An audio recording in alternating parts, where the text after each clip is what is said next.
reason I'm bothering to do this is I keep hearing on the press Biden's going to raise your taxes. Anybody making less than $400,000 a year will not pay a single penny in taxes. And we will not increase the deficit either, unlike the last gigantic tax cut, which increased the deficit by $2 trillion.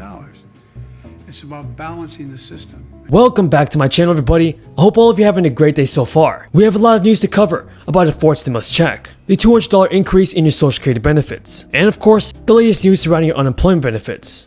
But first, everybody, here's the latest news surrounding your Social Security benefits. Now folks, I want you to know this first. 1 in 6 Americans receive Social Security benefits, and President Joe Biden's platform included several proposals that could modestly increase Social Security benefits for some recipients. Social Security recently started paying out more money than it's taken in the Old Age and Survivors Insurance, or OASI Trust Fund, which pays retirement and survivors benefits, has enough to continue benefits as promised through 2034. But beyond that, payroll taxes will only fund 76% of its obligations. Now guys, Biden hasn't talked a lot about specific plans for Social Security since he was sworn to office in January, but his platform said this about Social Security. The Biden plan will put the program on a path to long-term solvency by asking Americans with especially higher wages to pay the same taxes on those earnings that middle-class families pay. So yes, everybody, President Joe Biden is still working on Social Security benefits, as well as a fourth stimulus check. Workers pay Social Security taxes on only the first $142,000 of earnings, though that amount rises slightly each year. Biden pledged on a campaign not to raise taxes on anyone earning less than $400,000, but said that he planned to impose Social Security taxes on wages above $400,000. And the proposal would create a so-called donut hole for Social Security.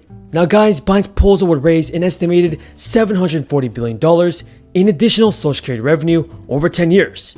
The Urban Institute estimates that if enacted by Congress, the plan would be enough to extend solvency by about 5 years. And the bottom line is, even if Biden gets his wish to make Americans with especially high wages pay Social Security taxes at the same rate as low earners, it still would not be enough to fix a shortfall of Social Security.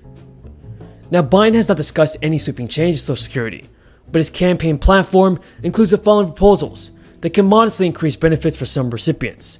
And this is using the Consumer Price Index for the elderly to calculate Social Security cost of living adjustments, or COLAs, to better reflect the rising expenses that seniors face. A minimum benefit of 125% of the federal poverty level for people who work 30 years. Gradually increasing benefits by 5% for those who have received Social Security for 20 years or more, and allowing surviving spouses to keep a greater share of benefits. Everybody, just know this: Social Security isn't going anywhere. In the event that nothing changes, Social Security can still fund 76% of its obligations from the money that it generates through payroll taxes.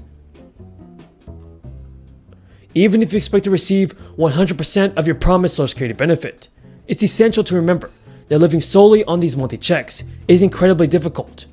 COLAs haven't kept up with actual cost of living for most seniors, so it'll only get much harder for you guys. Saving as much as you can in a retirement account while you're still working is vital if you want to be comfortable in your golden years. And several Democratic lawmakers have already shown their support towards giving Social Security beneficiaries an extra $200 per month.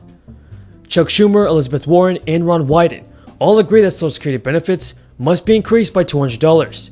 And the best part is that the extra income would apply to all Social Security, veterans, SSI, or SDI beneficiaries. The additional relief money would continue through the end of 2021, adding up to an extra $4,000 over the next 2 years. Senator Warren has also called for raising payroll taxes on high earners in order to pay for the increases. Having extra money in their Social Security checks can help those individuals stave off extra healthcare expenses that they may face, or even help offset added costs of hiring help with grocery shopping. Thank you so much for watching, everybody. I truly appreciate everyone's amazing support. Until next time, have a great day and stay safe. For them and their families, and for our country. We're the United States of America. There's nothing we've been unable to do when we do it together.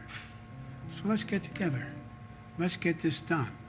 Because the truth of the matter is that we can do this and grow the economy. I won't go on all the other statistics, but the plan is estimated to grow the economy another $1 trillion. This will grow the economy. Everybody will be better off. So I want to thank you all for doing your part here to make sure that not only you're educating and giving people a real shot at a real life consistent with their talents and their capacities, not limited because they don't have the money.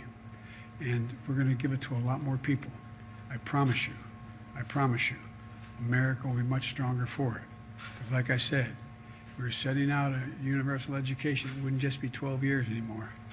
It would be those 14 years, 16 years I'm talking about. 2 to start and 2 at the other end.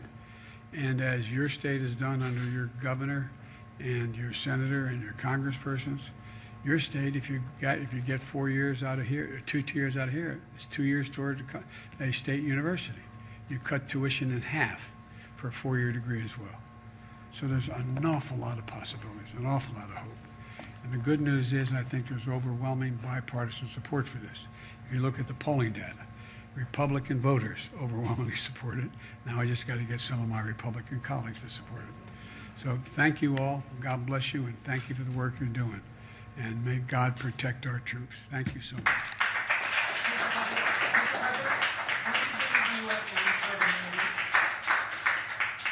When do you believe the U.S. will reach herd immunity?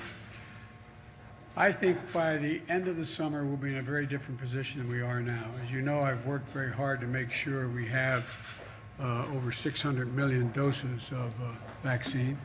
We're going to continue to make sure that's available. We're going to increase that number across the board as well, so we can also be helping other nations once we take care of all Americans. And what's happening now is all the talk about how people were not going to get shots, they were not going to be involved. Look at what that was. We were told that was most likely to be among people over 65 years of age. But now, people over 65 years of age, over 80%, have now been vaccinated, and 66% fully vaccinated. And there's virtually no difference between white, black, Hispanic, Asian American. And so, because what we've done, under some criticism, is we have expanded access to vaccinations to familiar places, 40,000 drugstores now, also all of the community health centers that are available all across the nation, mobile units going out, and it's getting better and better and better. And so that's why we're leading the world. When I got elected, I said in the first 100 days, we'd get 100 million people vaccinated. I was wrong. We got 230 million vaccinated. I think you'll see, and there's a debate, you know, and I'll end with this. There's a debate into what constitutes herd immunity. Is it 70% of the population? Is it 68%? Is it 81%?